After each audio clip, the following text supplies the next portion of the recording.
먼저 남북 간 주요 이슈 현장을 찾아가 보는 이슈엔 한반도입니다. 베일에 쌓여있던 김정일 위원장의 장남 김정남이 마침내 입을 열었습니다.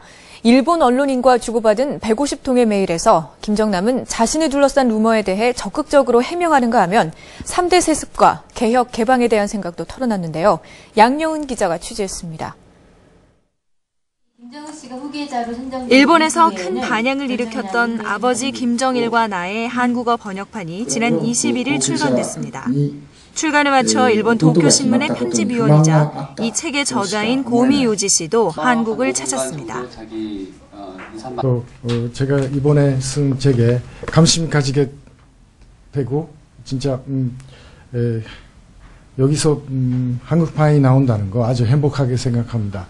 옛날에 저 한국에서 한국말을 배웠는데 그 은혜를 갚았다는 그런 느낌이 듭니다. 고미 씨는 지난 7년 동안 김정남과 150여 통의 이메일을 주고받았습니다. 또 마카오와 베이징에서 김정남을 2차례 만나 7시간 동안 대화를 나눴습니다. 책 속에는 그동안 두 사람이 나눴던 대화가 고스란히 기록돼 있습니다. 지금 새로운 지도자가 나오는데 지금 시기에 김정남 씨 그 시각이라든가 뭐 북한에 대한 위견이라든가 그런 거를 일본뿐만 아니라 널리 알려지면 아마 북한에도 뭐 도움이 되지 않을까. 두 사람의 인연은 지난 2004년 9월 우연히 시작됐습니다. 다른 주제가 있어서 북경 국제공항에 나갔다가 그분이 다른 아주 비슷하게 생긴 남자분하고 우연히 만났어요. 김정남 씨 아닌가요? 그 질문을 했는데 그분이 그렇습니다 라고 대답했습니다. 3개월 뒤 김정남이 먼저 연말 인사를 담은 이메일을 보내면서 대화가 시작됐지만 나흘 만에 이메일 대화는 중단됐습니다. 그러다 6년 만인 지난 2010년 10월 말 김정남이 다시 먼저 고미 씨에게 메일을 보냈습니다. 이 이메일에서 김정남은 뜻밖의 제안을 했습니다. 기사 공개 시점을 후계자 결정 1주년인 2011년 9월로 맞춰준다면 모든 질문에 대답하겠다는 파격적인 제안이었습니다. 4월 북한이 큰 정치적 행사들을 앞둔 시점에서 발간된 이 책은 김정남에 대한 호기심을 다시 한번 불러일으키고 있습니다. 후계 경쟁에서 밀린 비운의 황태자 김정남의 목소리에 독자들도 큰 관심을 나타내고 있습니다.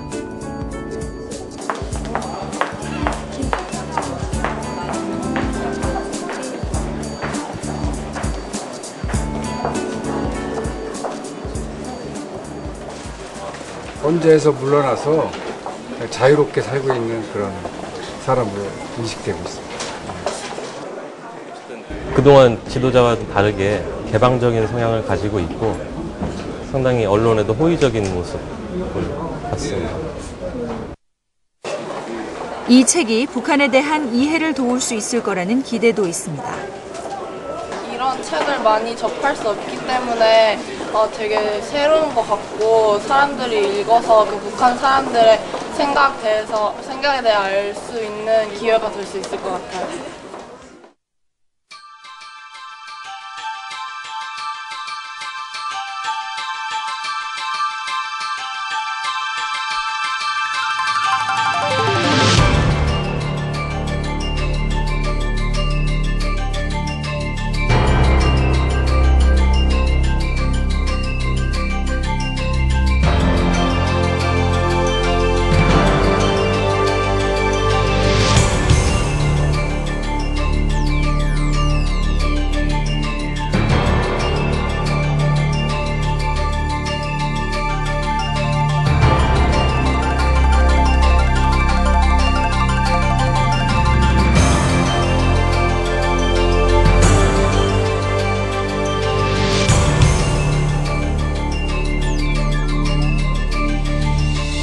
이메일 속 김정남의 첫인상은 유쾌하고 농담을 잘하는 사람이라는 것입니다. 김정남은 한국 네티즌들이 즐겨 쓰는 표현도 거리낌 없이 사용하고 있습니다. 남한의 젊은 사람들이 주로 쓰는 거거든요. 근데 김정남이 그걸 어떻게 알았을까요? 답은 한국の人たちとも 이메일을 やり取りしているたくさんの人と E メールやり取りしてるって言ってました。それとFacebook とか Twitter を通じて世界の人とコミュニケーションしてるっていうね、そういう流行にとっても敏感で、そういうのを取り入れるのが好きな人だと思います。 김정남은 자신과 관련된 루머에 대해서도 맞다, 아니다라고 적극적으로 해명했습니다. 마카오 VIP 카지노 도박설에 대해선 그렇게 했다면 지금쯤 쪽박을 차고 거리에 나앉았을 것이란 말로 적극 부인했습니다. 2001년 위조 여권을 사용하다 도쿄공항에서 추방된 사건에 대해서는 당시 위조 여권으로 외국을 여행하는 것은 북한 고위층 사이에서 일종의 유행이었다고 말했습니다. 특히 흥미로운 것은 제네바 유학생활 중 프랑스, 이탈리아는 물론 한국 친구들과도 편하게 지냈고 지금도 일부 친구들과 교제하고 있다고 말했습니다. 하지만 이런 개방적인 성향은 아버지이자 북한 최고 권력자인 김정일로부터 멀어지도록 만든 원인이 됐습니다. 특히 핵실험과 미사일 발사, 북한의 개혁 개방에 대한 직언은 아버지 김정일에게 경계감까지 불러일으킨 것 같다고 말했습니다. スイスから留学して帰ってきた、平壌に帰った時からすごく強い信念があって、北朝鮮の経済を変えないといけない。それでお父さんと非常に喧嘩になってしまった。それが理由だと思います。その後に虚しさみたいなものがあって、非常に個人的にもお酒を飲んでスキャンダルを起こしたんでしょうね。その2つが大きな理由ですが、特に考え方の違いが大きかったんじゃないかと思いますね。 고미 씨는 지난해 1월 마카오의 한 호텔에서 김정남을 정식으로 만났습니다. 이 자리에서 김정남은 활발하고 적극적인 태도로 북한의 개혁 개방을 강조하고 다시 한번 동생 김정은에 대한 기대감을 보였습니다. 북한 주민이 윤택한 생활을 하도록 만들기 위해선 개혁 개방이 최선입니다. 동생이 후계자로서 북한 주민을 윤택하게 만들어주기를 진심으로 바랍니다. 저는 동생이 제 진심을 이해할 수 있는 도량 큰 인물이라고 믿습니다. 마카오에서의 인터뷰는 지난해 1월 28일 김정남의 동의 아래 일본 도쿄신문에 실렸습니다. 하지만 며칠 뒤 고미 씨는 김정남으로부터 뜻밖의 메일을 받았습니다. 기사 내용이 북한을 자극한 것 같습니다. 일종의 경고를 받았습니다.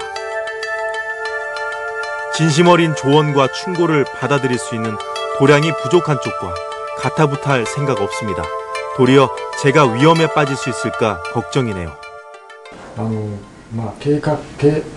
改革開放の部分に一番反発があったというふうに言って、自分も驚いていると言ってましたね。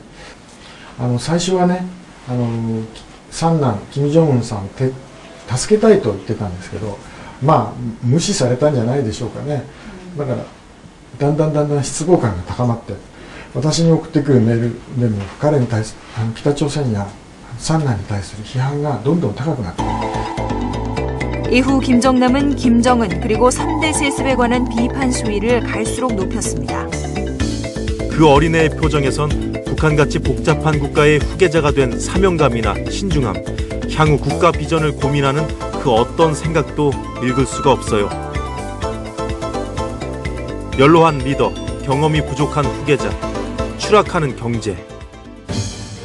고미우지 씨는 현 시점이 김정남과의 대화록을 공개하기에 적절한 것으로 보고 김정남에게 여러 차례 출판 허락을 요청했습니다. 하지만 그때마다 기다려달라는 대답뿐이었다고 합니다. 고미우지 씨는 결국 출판을 강행했고 김정남에게선 연락을 그만하자는 답변을 받았다고 합니다. 自分の周辺もしくは家族に対して何か起きるかもしれないという恐怖感、怖さがあったんでしょうね。で、彼はね、いつじゃあ本出していいかって聞いたら、北朝鮮が完全に自由な国になった時とか、北朝鮮が完全に変わった時、ちょっと抽象的なことを言ってたんですね。だからいつになるかわからない。